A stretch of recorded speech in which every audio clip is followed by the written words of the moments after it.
Assalamualaikum warahmatullahi wabarakatuh. Nama saya Eva Rahmadini dari kelas 11 MIPA 2. Di sini saya akan menjelaskan tentang terjadinya proses spermatogenesis. Spermatogenesis itu adalah proses pembentukan sel sperma di dalam testis pria. Sel sperma diproduksi pada tubulus seminiferus di dalam testis. Di dalam dinding tubulus banyak sel yang tersebar secara acak yang disebut sel Sertoli.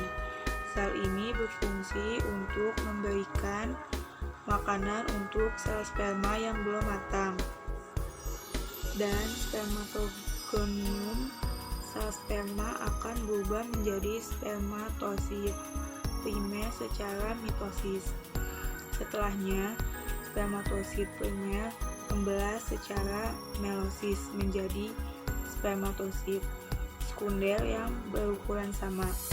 Melalui tahap meiosis kedua, spermatosit sekunder membelah diri lagi menjadi 4. Spermatid yang sama bentuk dan ukuran. Spermatid merupakan tahap akhir berubah menjadi sel sperma yang matang atau spermatozoa dan siap dikeluarkan bersama dengan air mani ketika seorang pria mengalami ejakulasi. Terjadinya proses oogenesis.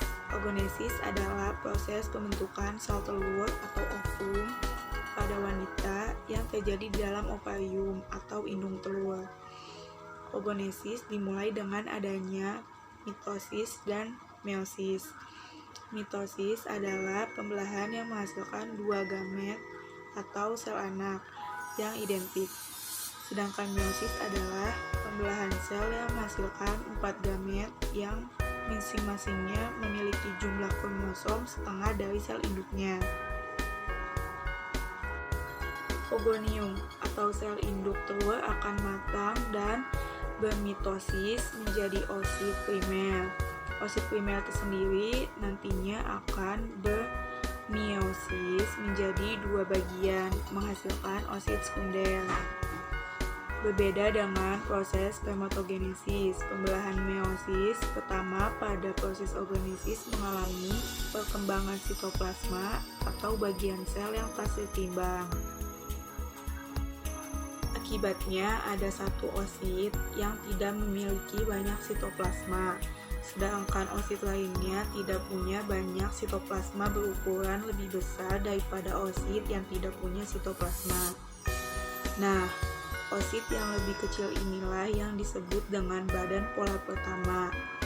Setelah itu, oosit sekunder yang lebih besar akan mengalami pembelahan meiosis kedua yang menghasilkan ootit. Badan polar pertama juga akan membelah menjadi 2 badan polar kedua. Ootit ini akan berkembang jadi ovum apabila bertemu dengan spermatozoa alias sel sperma.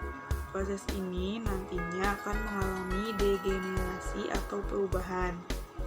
Jika setelah degenerasi si ootit tidak bertemu dengan sel sperma dan pembuahan tidak terjadi, maka siklus oogenesis terulang kembali dan wanita juga akan mengalami menstruasi. Apa itu COVID-19? COVID-19 adalah penyakit menular yang disebabkan oleh sindrom pernapasan akut coronavirus 2 atau SARS-CoV-2. Agar kita tidak terinfeksi dari coronavirus, yang pertama, kita tidak pergi mengunjungi negara yang terjangkit coronavirus. Yang kedua, rajin mencuci tangan.